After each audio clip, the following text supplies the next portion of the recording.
Le président américain qui enchaîne les rencontres, certaines sont plus symboliques que d'autres, à l'instar de la poignée de main avec le président syrien Ahmed al-Shara. C'était ce matin, un vrai leader, incroyable, super jeune, il est même beau garçon, a-t-il dit. Une consécration pour cet ancien djihadiste, voilà l'image, qui avait combattu les Américains en Irak. Il obtient aujourd'hui la levée de toutes les sanctions américaines. C'est une immense fierté pour les Syriens. On a vu des images de l'IS hier soir à Damas. Ces premières sanctions avaient été imposées en 79, renforcées pendant la guerre civile. Puis donc levé aujourd'hui, Wassim Nasr. Là, c'est un retour incroyable pour la Syrie sur la scène internationale. C'est un chemin immense. C'est immense, en tout cas, ce qui s'est passé en 6 mois résume bien la situation dans laquelle la Syrie se trouve aujourd'hui. Ça veut dire Ahmad al-Shara a fait tomber le régime d'Assad il y a moins de 6 mois. Et d'ailleurs, Trump, en le qualifiant, il a parlé de combattant. On va voir les dernières images d'Ahmad al-Shara en tant que combattant. Là où il conduisait lui-même un transport de troupes BMP-1, là on le voit. Et ça, c'était en septembre 2024, donc quelques semaines avant la chute du régime. Et ça, ces images-là, c'était pendant le build-up de la force qui a finalement fait tomber le régime d'Assad. C'était il y a moins de 6 mois. C'est ça qu'il faut aussi garder en tête. Et puis après, il y a eu un chemin. Il y a eu son ministre des Affaires étrangères qui a été à Davos. Il y a eu les tournées dans les pays arabes. Et lui-même, Ahmad al-Shara, il a fait plusieurs visites officielles. La première, depuis la chute d'Assad, c'était vers l'Arabie Saoudite, grande symbolique. Et puis il y a eu évidemment la Turquie, les Émirats Arabes Unis, la Ligue arabe au Caire. Dernier voyage, c'était à Bahreïn. Et tout ça a été rendu possible, évidemment, par les armes, grâce ou à cause ou après la chute d'Assad, mais aussi par un effort diplomatique qui est même plus important, je dirais, que l'effort militaire sur le terrain. Et cet effort diplomatique a été porté par son ministre des Affaires étrangères, Assad Ashibani, que j'avais rencontré aussi en 2023 à Idlib. On a des images de lui pendant la visite de Paris, des images que j'ai filmées moi-même et dans lesquelles on le voit. Donc il y a lui, Assad Ashibani ici. À côté de lui, il y a Raed Saleh, qui est ministre des Urgences et qui était à la tête des casques blancs, et derrière lui Olabi, qui est conseiller, qui est diplômé d'Oxford, et la femme qu'on voit, c'est Razan Safour, qui est aussi diplômé des écoles britanniques, et le chef des renseignements actuels du nouveau pouvoir derrière eux. Pourquoi cette image est importante? Non, ce qui est intéressant, c'est le mix des capacités. Donc Shibani, qui est l'artisan du bureau politique d'HTS, qui est l'artisan de l'ouverture d'HTS au monde, bien avant la prise de Damas, avec qui le chef des renseignements qui combat l'État islamique depuis la guerre entre le Front al-Nusra et l'État islamique dans l'Est syrien en 2013, avec eux des diplômés d'Oxford et d'autres écoles britanniques, donc les expatriés syriens dans l'opposition. Donc c'est ce travail commun qui a rendu ce moment, donc la visite de Paris, possible. Ceux qui ont plaidé la levée des sanctions aux autorités françaises, c'est Olabi lui-même. Ceux qui ont plaidé pour les armes chimiques, c'est Olabi et les autres. Et on oublie souvent le rôle qui a été joué par la diaspora syrienne, américaine.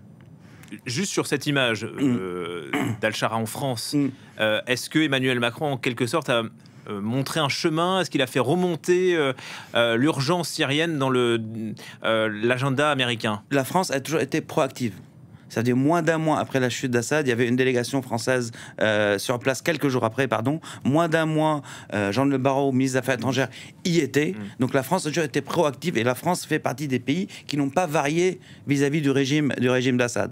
Le choix qui a été pris par le président Macron de l'accueillir à Paris était un choix, on va dire, courageux, un pari politique qui a été critiqué en France, très critiqué mais assumé, disons-le, et qui porte ses fruits finalement. Parce que la réunion qui a eu lieu entre Shara et Emmanuel Macron devait durer 1 heure.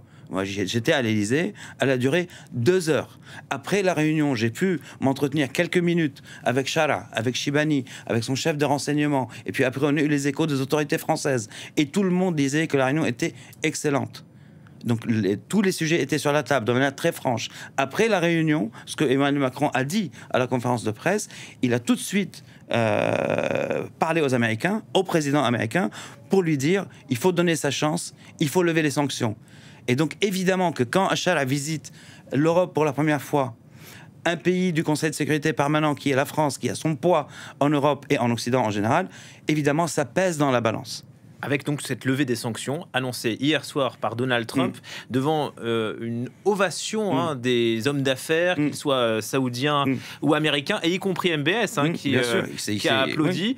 Que ne ferais-je pas pour le prince héritier, a dit Trump. Qu'est-ce que les Américains obtiennent en retour? Déjà, les Américains, ils ont vu, et Donald Trump, ils ont vu que tous les pays de la région, malgré leur antagonisme, Émirats arabes unis, Qatar, Arabie saoudite, Turquie, Jordanie et même Irak, étaient pour la stabilisation en Syrie. Donc il l'a pris en compte. Même les Irakiens, par exemple, ils ont invité Chara à la réunion de la Ligue arabe à Bagdad dans quelques semaines, sauf que Chara a décliné pour la simple raison que le premier ministre irakien actuellement, c'est son allié.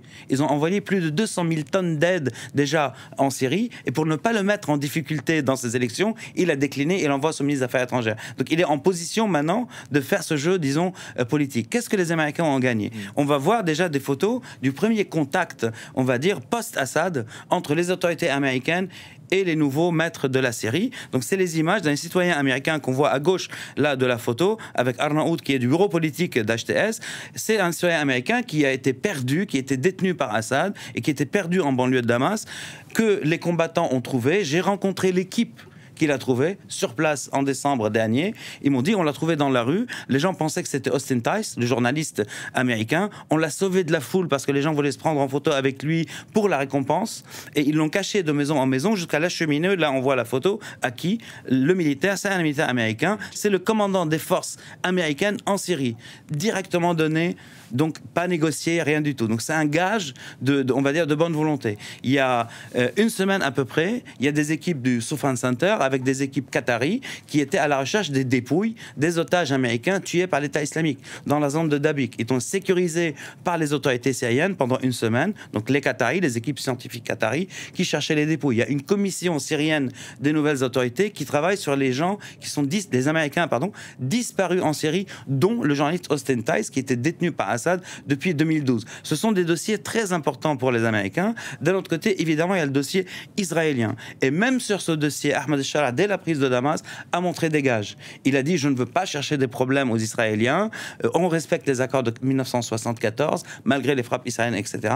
Et il y a quelques jours, il y a même la dépouille d'un militaire israélien qui a été tué au Liban au début des années 80 et qui a été transféré en Syrie, a été rendu ou a été récupéré, disons, par les autorités israéliennes. Donc ça aussi, ça pèse dans la balance. Est-ce que ça peut aller jusqu'à une normalisation des relations entre Damas et Tel Aviv? C'est ce que dit Trump. Il dit, le président syrien est prêt.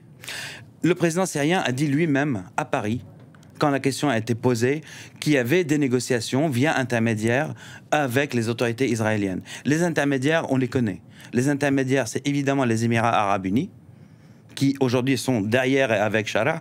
Évidemment, il y a aussi les Azéris, l'Azerbaïdjan, que Chara a rencontré le président azéri à Ankara. Donc ce sont deux pays qui ont de très bonnes relations avec les Israéliens. Et évidemment aussi à la visite de Chara à Bahreïn, un pays aussi signataire des accords d'Abraham, il y a encore quelques jours. Donc il y a plusieurs intermédiaires qui travaillent là-dessus, sans oublier qu'il y a deux délégations de juifs syriens américains qui ont visité Damas dernièrement, une il y a moins de 10 jours, que le ministre des Affaires étrangères syrien a rencontré aussi des responsables de la communauté juive à New York, et que discussions étaient entre eux. C'est pas des secrets, ce qu'on dit là. C'est des choses publiques. Très peu de photos, mais c'est des informations publiques. Par exemple, la rencontre à New York est publique et il y a même des photos. Mais les délégations israéliennes, américo-israéliennes d'origine syrienne à Damas, il y a des photos de la première délégation, mais pas de la deuxième. Donc il y a des gages. Il y a même deux proches de Trump, dont un rabbin et un pasteur, qui vont être en visite à Damas bientôt. Il y a des sénateurs américains républicains qui ont visité Damas et qui sont revenus rendre compte aussi à Donald Trump. Donc il y a tout ça qui est dans la balance. Et aujourd'hui, évidemment, on rentre dans l'inconnu après 54 ans de base en Syrie, mais la Syrie change de camp. Donc sort du camp, disons, iranien de la guerre et veut rentrer, ou prend le chemin en tout cas, du camp de la paix, sponsorisé évidemment par les Américains et par les accords d'Abraham. Avec une occasion inespérée là pour El Chara de remettre le pays à flot avec la fin des sanctions américaines. Évidemment, parce que les sanctions... Parce qu'elles étranglent vraiment la population. La Syrie était le pays le plus sanctionné au monde, avec 90% de la population qui vit sous le seuil de pauvreté. C'est un désert de gravats. La levée des sanctions, premier effet, hier, on l'a vu, les prix des denrées de première nécessité a baissé de 25%. La valeur de la livre syrienne a repris un peu de force, et c'est surtout, ça va permettre aux investisseurs syriens à l'étranger, la diaspora syrienne qui a pesé vis-à-vis de l'administration américaine, qui a pesé en Europe, de revenir investir en Syrie. C'est pas de la charité, tout est à refaire. Les infrastructures, la téléphonie, il faut frapper monnaie parce que 80% de l'argent liquide n'est pas entre les mains de l'État. Donc comme en France, après la Deuxième Guerre mondiale, il fallait faire le nouveau franc pour que l'État recontrôle le flux de liquide de son économie. Ça, c'est une chose. Donc cet argent qui est frappé à Moscou, il sera frappé ailleurs, peut-être ici en Europe. Il faut faire des nouveaux passeports. Il faut faire des recensements, tout est à refaire. Donc ce sont des opportunités. La France s'est positionnée par exemple avec le port de l'Ataquié, des compagnies turques se positionnent sur le BTP, les pays du Golfe sont prêts à financer et payer les salaires pour ne serait-ce que payer les policiers, les professeurs, les fonctionnaires, pour que l'État se remette à flot et les gens puissent revenir reconstruire leur pays, ce qui résoudra quand même le problème des réfugiés, les problèmes économiques du pays, parce que la Syrie est un pays riche. Donc une fois les sanctions levées de manière significative, c'est les Syriens eux-mêmes qui prendront en charge leur pays. Mathieu, est-ce que le véritable test aura lieu au Congrès américain? C'est lui, rappelons-le, qui avait imposé la loi César et les sanctions extrêmement dures contre le régime Assad et donc contre la population. Oui, rappelons rapidement ce qu'est la loi César, mais Wassim a déjà dit beaucoup de choses. D'abord, la loi a été adoptée par le Congrès en 2019. Elle encadre effectivement un régime de sanctions absolument unique dans l'histoire par sa puissance et qui vise à contraindre l'État syrien de rendre des comptes sur les crimes perpétrés par le régime de Bachar el-Assad depuis 2011. Vous voyez que tout ça n'a plus beaucoup de sens, effectivement. La loi, symboliquement d'ailleurs, porte le nom de ce photographe syrien qui a documenté les crimes atroces des prisons syriennes notamment. Alors bien sûr, avec Al-Shara, il ne s'agit plus du même régime et ces sanctions n'ont donc plus beaucoup de sens, on l'a compris. Ce n'est donc pas dans le camp démocrate qu'on va voir une levée de bouclier contre la mesure de clémence de Donald Trump, même si, soyons parfaitement clairs, Al-Shara est sous monitoring de l'Amérique quand même, avec deux demandes test de la part de Donald Trump. D'abord, qu'il se porte garant du maintien en détention des djihadistes étrangers détenus sur le territoire syrien, même si c'est sous la responsabilité des Kurdes essentiellement, et ni plus ni moins adhérer au pacte Trump de pacification du Moyen-Orient, ce qui, vous l'aurez compris, est l'autre nom des accords d'Abraham. Alors, on se l'est quand même beaucoup dit ces dernières années, Julien, Donald Trump n'est pas un passionné d'histoire. Et pour lui, 2011, c'est de l'histoire. Et tout comme il n'avait eu aucun scrupule à négocier avec les talibans, Donald Trump fera du nouveau président syrien son allié s'il juge que c'est bon pour l'Amérique. Et peu importe que les familles du 11 septembre y voient une injure à leur mort, peu importe que bon nombre des vétérans d'Afghanistan digèrent mal la réhabilitation d'Al-Qaïda. C'est la formule qu'ils ont choisie, bien entendu.